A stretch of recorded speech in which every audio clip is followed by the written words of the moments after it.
سيد المرسلين نبينا محمد وعلى آله وصحبه أجمعين وبعد نمنا الله mëshirëkorsit, përshëndetjet I dërgojmë për mësjellën e njerëzimit profetin tonë sallallahu alaihi wasallam, bishopët e tij, mbi të gjithë ata të cilët ndjekin dhe pasojnë rrugën e tij deri në ditën e gjykimit.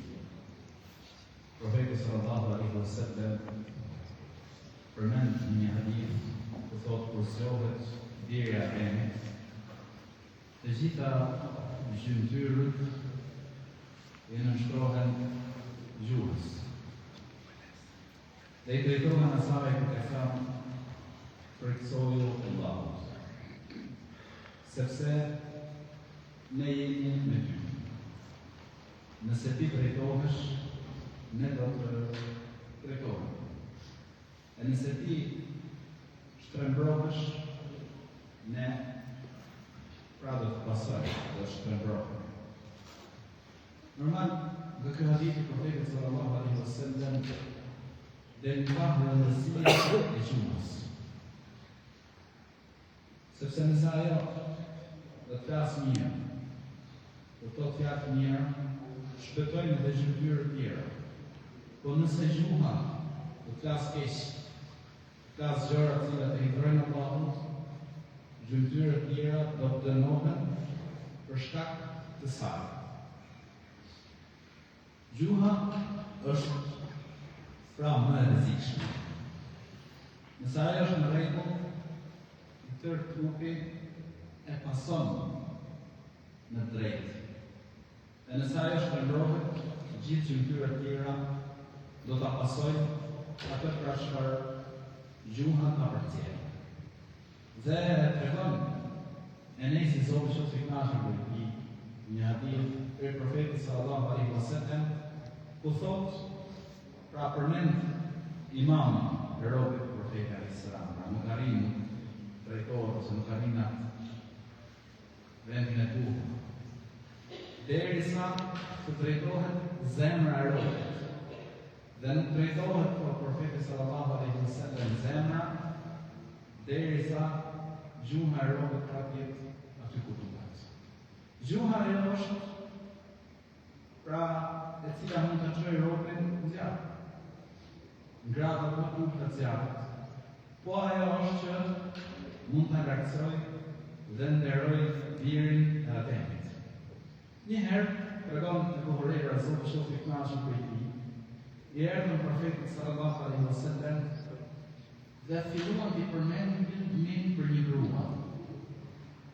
I thanë fillanja falë namaz natës, agjeron gjatë ditës, jep sadaka për Allahun të mësuar.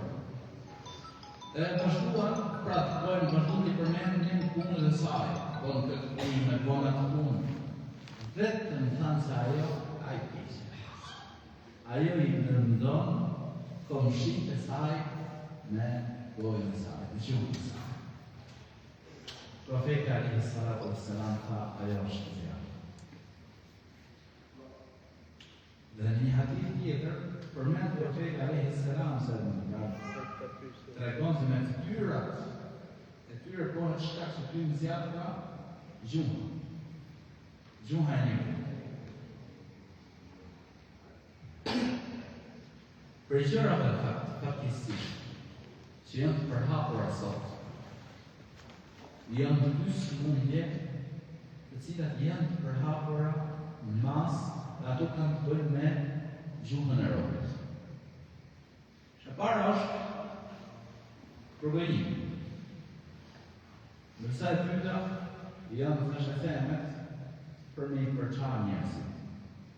Të dyja këto janë gjinafët të da, dhe Zotin na ruaj prej tyre, por faktikisht janë përhapur e masë dhe faktikisht edhe në mesin e muslimanëve. Ndërkohë profeti alaihi salatu wassalam, për shembull, për atë njeriu me cili tonë thashë theme, merret me thashë theme, mundohet me përçarë njerëzit, thot një hadith, la yadkhulul jannata al-man. Nuk ka për ty në xhenet, thot, thashë theme qiu, ai pra që merret me nisë me përçarë njerëzit. Njerëzit të tillë në fakt do të përjetojnë zhvillimin edhe në varë. Dhe përmend profeti alayhis salam kur kaloi pranë atyre dy varreve dhe përmendi për njërin pra që kishte dënimin ndërsa tjetri pra dënohej për shkak se ai merrej në fshetenën për çfarë njerëzit. Tregon profeti alayhis salam se ai dënohej pra për përjetonte dënim në fakt për shkak se ai. Ndërsa pse për këtë përgojimit, profeti alayhis salam tregon si shkota e Buhariu, se profeti sallallahu alaihi wasallam i pyet një herë shokët e tij, tha, a e dini çfarë është përgojimi? Tha, Allahu dhe dërgumi i tij. Profeti alayhis salam tha, ta përmendësh vllajën tënd, pra ti përmendësh vllajën tënd diçka që ai e urren ose më pëlqen. I tha njëri profeti alayhis salam, po nëse kjo gjë që ti përmend për vllajën tënd është tek ai, pra e ka këtë cilësi.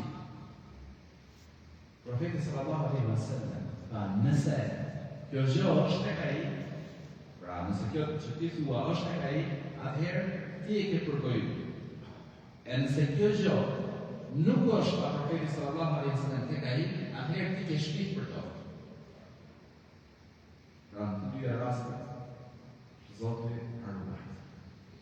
Ka njerëz normal që e marrin lehtë çështjen e përgojimit. Dhe sidomos ulet në kafe, bismillah. E fillon, ja, deri në fund. Kënjë. Gjitha gjëra çfarë po çfarë gjitha. Mbaron me njërin të nuk e tjetër, gjithë lasën. Këtë xhamat. Ata që njeh, tash si njeh, po, Allah na ruaj. Ndërkohë Zoti i Gjithësisë tërheq vërejtjen e Kuranit. Thot, wala yafqat ba'dukum ba'da. Dhe mos ta përgojoni e Kur'an njëri tjetrin, mos e përgojoni njëri tjetrin. Ayuhibbu ahadukum an ya'kula lahma akhihi maytan fakarihtum. Mos don të njëri për ju, atë shiron të njëri për ju shtaj mishin e vllajt të tekur. Kjo gjë e vërtetë.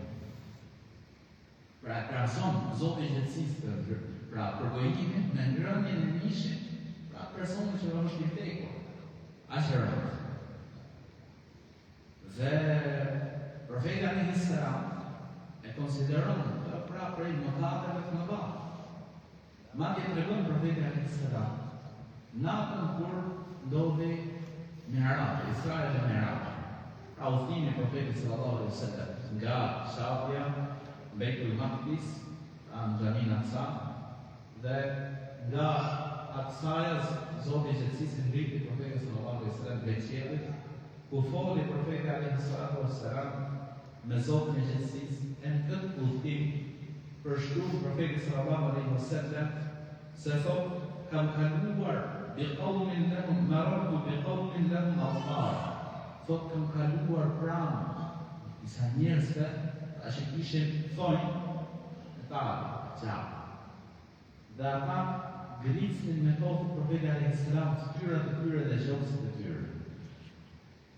E pyet profeti alayhis salam Gjibrilin, i thot, men haulani ya Jibril, kush janë këto? Këta njerëz o Jibril. Tha, haulani alladhina ya'kuluna luhuma an-nas. Thot Jibrili, këta janë ata të cilët hanë mishin e njerëzve. Dhe prekin pra me fjalë të tyre, nderin e tyre. Zoti na ruaj. Një herë Aisha, bashkëshortja e profetit alayhis salam. Profeti alayhis salam, Safia ishte bashkëshortja e përmjëra për bashkëshortja e profetit alayhis salam. Aisha i thot, pra hasbuke min Safia. Mjaft më Safia, përmend diçka nga që është e vërejtë Safia. Profeti alayhis salam thot Aishës, të thonë një fjallë, si kur kjo të përzihe pra të ndejtë, do të ndryshon të dejtë. Imaginoj e ti, a ishe e tha nga gjelëzi. Tha diçka, pra që në kurse sot, qëfar flitet, qëfar diskutohet, qëfar janë diskutimet që bohen përgjithësi sot. Pra Allah më rrët. Dhe përmendit të parët, pra ishin shumë të vedesishëm për këtë gjë. Përmendni për njërin ai ishte shumë i kujdesshëm, ruhej shumë nga përbëjimi.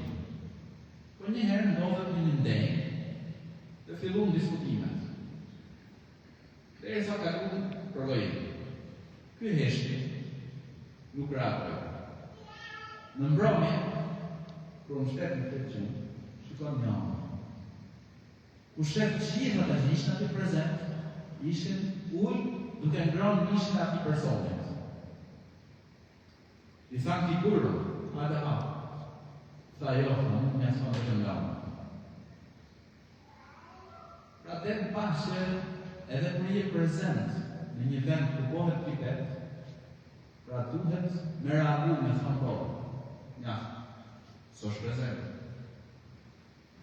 Do t'i edhe të ishte prezente, jo? Pra ti nuk do t'ishe guxim, ose nuk do të flisje, ose po të flisje do lëndohet për këtyre fjalëve.